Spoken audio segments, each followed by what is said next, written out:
सध्या आपल्या श्री सिद्धेश्वर कृषी औद्योगिक प्रदर्शन जे आहे त्यामध्ये एक आपला स्टॉल आहे। तर यामध्ये आमच्या करडईच्या काही व्हरायट्या आलेल्या आहेत। आपल्याला शेतकरी बांधवांना माहितच आहे की करडईचं क्षेत्र जे आहे ते बरंच मधल्या काळात कमी झालेलं आहे।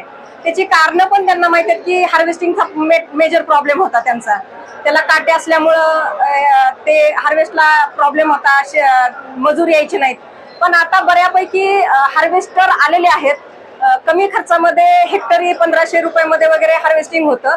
दक्षिण सोलापूर तालुक्यामध्ये असे कितीतरी शेतकरी आहेत आमच्याकडे 10-10 एकर इथून सलग करडई घेणारे आहेत। करडईचं जे त्याच्या क्वालिटीज आहेत किंवा त्याचे जे काही गुणधर्म आहेत हे बऱ्याच जणांना, बॅड कोलेस्ट्रॉल त्याच्यामध्ये कमी आहे, त्याचं जे तेल आहे ते हार्टसाठी चांगलं असतं। सगळ्यात हायेस्ट अमाऊंट जे आहे किंवा सगळ्यात हायेस्ट व्हॅल्यू जे आहे मार्केटमध्ये बघितली तर तुमच्या करडईच्या तेलाचे आहे। त्याच्यामध्ये ओमेगा 3 फॅटी ऍसिड जे आहे ते चांगले असल्यामुळे त्याचा हार्टवर परिणाम, हार्ट अटॅक साठी त्याचं चांगलं आहे। लागवड जी आहे ते आपण रबी सीझन मध्ये करतो आणि सरीवर रंब्यावर पण करू शकतो किंवा तुम्ही सपाट वाफ्यावर पण करू शकतो। 45 बाय 20 सेंटीमीटर अंतरावर त्याची लागवड करायची।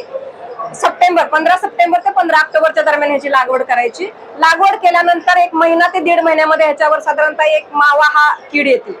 माव्या किड्यासाठी खूप कॉस्टली औषधं मारायची गरज नाही, पेस्टिसाइड्स आपण काय करतो कृषी सेवा केंद्रवाल्या जो रेकमेंड करतो ते देतो, परंतु फक्त एक साधा आपलं रोगर आहे, त्या रोगरचा एक डोस तुमचा मावा आल्याला जर घेतला एक हाताचा प्रिस्क्राईब त्यांचं जे काय हे आहे 2.5 ml प्रति 10 लिटरनी, तर ते तेवढं मारलं आणि दुसरा एक 8 ते 10 दिवसाच्या अंतराने जर तुम्ही दुसरा फवारा घेतला तर बास होतं।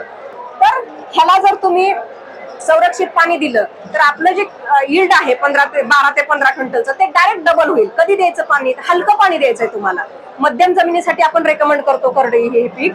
तर ह्याच्यासाठी तुम्ही फ्लावरिंग स्टेजला आणि जेव्हा त्याच्यात दाणे भरत असतात ह्या स्टेजला जर एक हलकं पाणी दिलं, हलकं पाणी द्यायचं, जास्त पाणी दिलं तर तुमचं पीक लॉजिंग होतं त्या झाडाचं।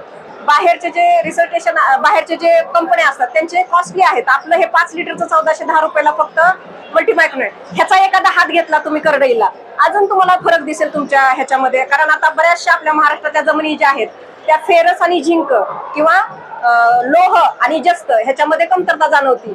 तर हे काय करतं, ह्या इसेन्शियल न्यूट्रिएंट आहेत, मायक्रो न्यूट्रिएंट आहेत, लागतात कमी स्वरूपात, पण जर तुम्ही ह्याचा एखादा फवार घेतला फ्लोऱ्यामध्ये 50 ml आणि पॉड फिलिंग स्टेजला 100 ml तर तुम्हाला निश्चित तुमच्या उत्पादनामध्ये फरक आढळून येईल।